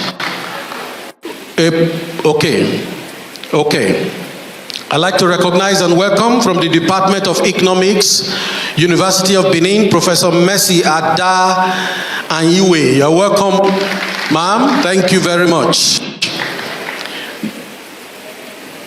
The former Deputy Vice Chancellor, Academics, University of Benin, and an old student of Holy Trinity Grammar School, Secondary School, Professor Ray Ozolwa. You're welcome, sir. Thank you very much for being here, sir. Thank you all for your patience. We'll be through with these introductions in a minute, and we'll be done with this inaugural lecture. I'd like to recognize the presence of the managing partner, the Diamond Cycles and Synergy Limited, Dr. Yuwa Aladesilu. You're welcome, ma'am. Thank you for being here. I'd like to recognize the presence of Mr. Ajayi Soni, Signs of Spirituality. Thank you for being here. Thank you very much, sir. Thank you. From our online viewers, we have the former Executive Secretary of the National Universities Commission, Professor Oke Bukola. Thank you for joining us today, sir. We have Professor Eyi Tokbe. Thank you for joining us. We have Annie Don. Thank you for joining us. We have Professor Adege. Thank you for joining us. We have Professor Uchukwu. Thank you for joining us. We have Professor Patrick of Yasui. Thank you for joining us. And we have Professor Emmanuel Ibezim. Thank you for joining us. Thank you, gentlemen. At this juncture, I'd like to respectfully invite to the podium the Vice Chancellor and Chairman of the Senate of the Idahosa to present the synopsis of the inaugural lecture, and decorate the inaugural lecture. A round of applause for the Vice Chancellor, please. Thank you. Thank you all. Thank you for your patience. The synopsis.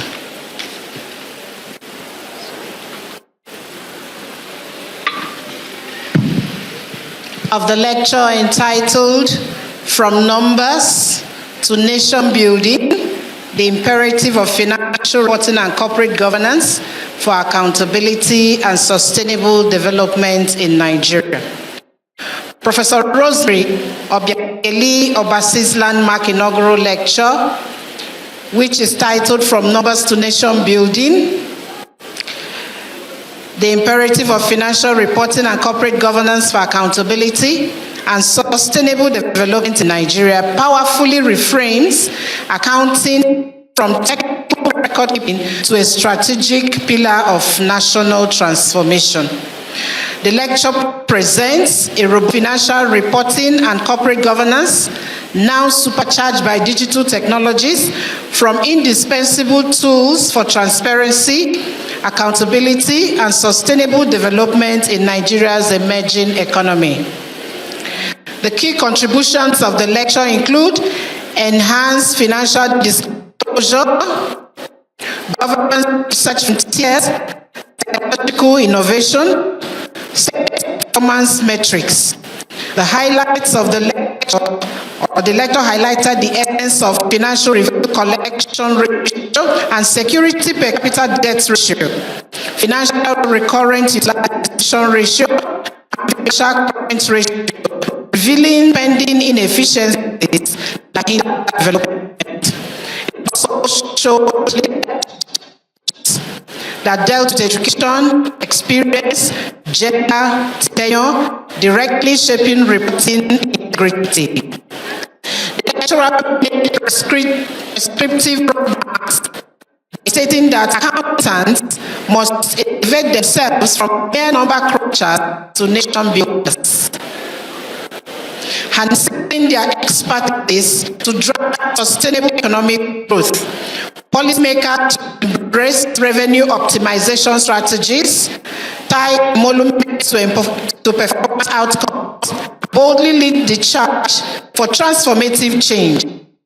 Academia bears the responsibility to bridge the gap between theory and practice through rigorous policy, relevant research, and informs legal solutions. Meanwhile, the private sector must prioritize psychometric broad selection and instill ethical at the training to foster integrity from the highest. A visionary by the number add up, they build nations. Nigeria trustworthy, stable, demands this collective embrace of financial integrity as the bedrock of sustainable development. The lecture made its impact. A clearer call positioning Professor Rosemary O, Obasi as Nigeria's preeminent voice on accountable governance with actionable framework for immediate policy adoption. On this note, I would like to invite 25th Senior Professor of Benson, Idahosa University for decoration.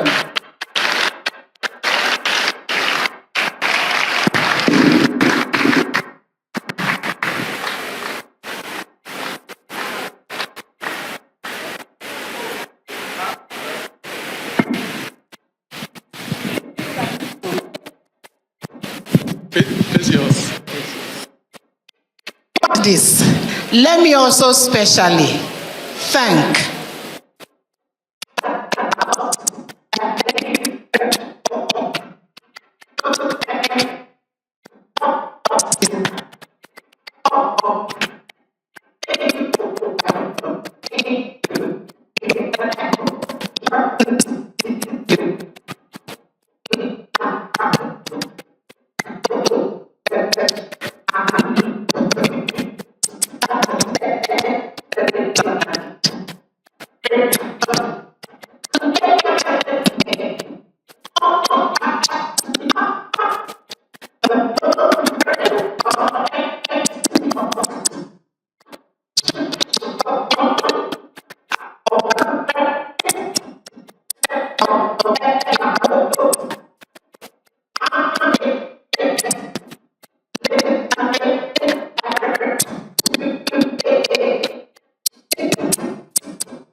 inaugural lecturer,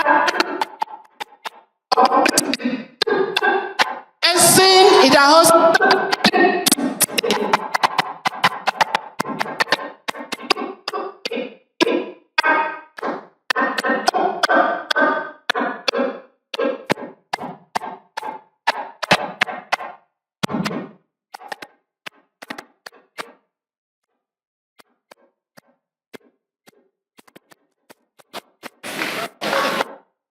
Yeah, picture.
followed up with the national anthem.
For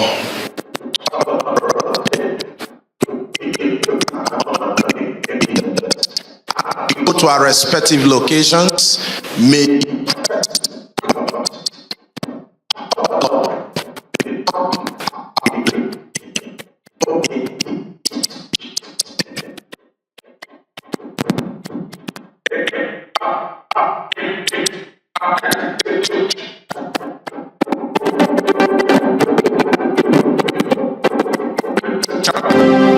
Please, can you stand briefly, please, till